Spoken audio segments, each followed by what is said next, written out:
ஒரு அப்பாவுக்கு 2 பிள்ளைங்க. மூத்தவன் ரொம்ப அடக்கம். அப்பா எது சொன்னாலும் கேட்பான். பெரியவங்களுக்கு கீழ்ப்படிஞ்சு நடப்பான். இளையவன் அப்படி இல்லை. தான் நினைச்சதை தான் சொல்லுவான், செய்வான். அடுத்தவங்க சொல்றதை கேட்க மாட்டான், அடங்கி நடக்க மாட்டான். இந்த 2 பேர்ல யாரை உங்களுக்கு பிடிக்கும்? பெரியவனை தான் பிடிக்கும். ஏன்னா அவன் தான் சொல்ற பேச்சை கேட்கிறவன் அப்படின்னு சொல்லுவீங்க. ஆனா ஒரு ஞானி என்ன சொல்றாரு தெரியுமா? ஒரு குழந்தை அதன் அறிவுக்காக மதிக்கப்பட வேண்டுமே தவிர அதனுடைய கீழ்ப்படியும் தன்மைக்காக அல்ல அப்படிங்கிறார். நம்ம குழந்தைகளை சுயமா சிந்திக்கிறதுக்கு நாம விடுறதில்லை. மற்றவங்களை பார்த்து காப்பி அடிக்கிறதுக்கு தான் நாம அவங்களுக்கு கற்றுக் கொடுக்குறோம். புகழ்பெற்ற மனிதர்கள் சிலருடைய பேரை சொல்லி நீயும் அவர் மாதிரி ஆகணும், இவர் மாதிரி ஆகணும் அப்படின்னு சொல்லிட்டே இருக்கிறோம். குழந்தைகள் தங்களுடைய தனித்தன்மையை வளர்த்துக்கிறதுக்கு நாம தடையா இருக்கிறோம். ஒரு குழந்தைகிட்ட அனாவசியமா நம்பிக்கையை வளர்த்துடக்கூடாது. எந்த கோட்பாட்டையும் திணிக்கக்கூடாது. நாம ஏற்கனவே அர்த்தமில்லாத கருத்துக்களையும் கொள்கைகளையும் மனசுல போட்டு நிரப்பி வச்சிருக்கிறோம். இந்த உலகத்துக்கு புதுசா சேர்ந்திருக்கிற ஒரு குழந்தையின் தூய்மையான மனசுல நம்ம கருத்துக்களை அறிமுகம் செய்ய அல்லது திணிக்கிறதுக்கு நமக்கு எந்த அதிகாரமும் கிடையாது.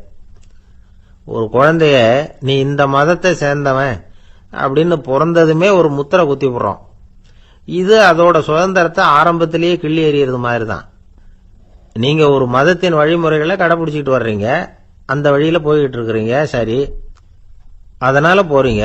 அதுக்காக உங்க குழந்தையையும் அதே வழியில தான் வரணும் அப்படின்னு கட்டாயப்படுத்துறதுக்கு உங்களுக்கு என்ன உரிமை இருக்குது? அந்த குழந்தை சுயமா சிந்திச்சு ஒரு முடிவுக்கு வரட்டுமே, அதுக்கு நீங்க ஏன் தடையா இருக்கிறீங்க? நமக்கு உண்மையிலேயே நம்ம குழந்தை மேல அன்பு இருந்தா இது மாதிரி திணிப்பு வேலைகளை செய்யக்கூடாது. திணிப்பு வேலைகளிலிருந்து குழந்தைகளை காப்பாத்தினா போதும். அதுதான் ரொம்ப முக்கியம். அடுத்த தலைமுறை அற்புதமான தலைமுறையா உருவாகும். நாம தான் சாதி மத சங்கடங்கள்ல மாட்டிக்கிட்டு தவிக்கிறோம். அவங்களாவது சாதி மத வேறுபாடு இல்லாத சமுதாயத்தை பார்க்கட்டுமே, அந்த சௌகரியங்களை அனுபவிக்கட்டுமே.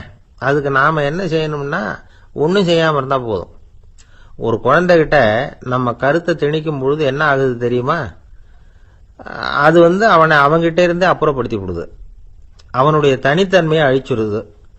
அவனை ஒரு எல்லைக்குள்ள திணிச்சுடுது. இதெல்லாம் அன்புங்கிற பேரால பெற்றோர்கள் செய்யற தப்பு. இதெல்லாம் கேட்டுக்கிட்டு இந்த காலத்துல அப்பா ஒருத்தர் சொன்னார், நான் கருத்துக்களை எல்லாம் என் பையன்கிட்ட திணிக்கிறது இல்லைங்க, ஆனா அதிகமா சாப்பிட சொல்லி கட்டாயப்படுத்துவேன் அப்படின்னார். உங்க வீட்டு சமையல் அவ்வளவு நல்லா இருக்குமான்னு கேட்டாங்க. நல்லா இருந்தா நான் ஏன் அவனை சாப்பிட சொல்லி கட்டாயப்படுத்த போறேன் அப்படி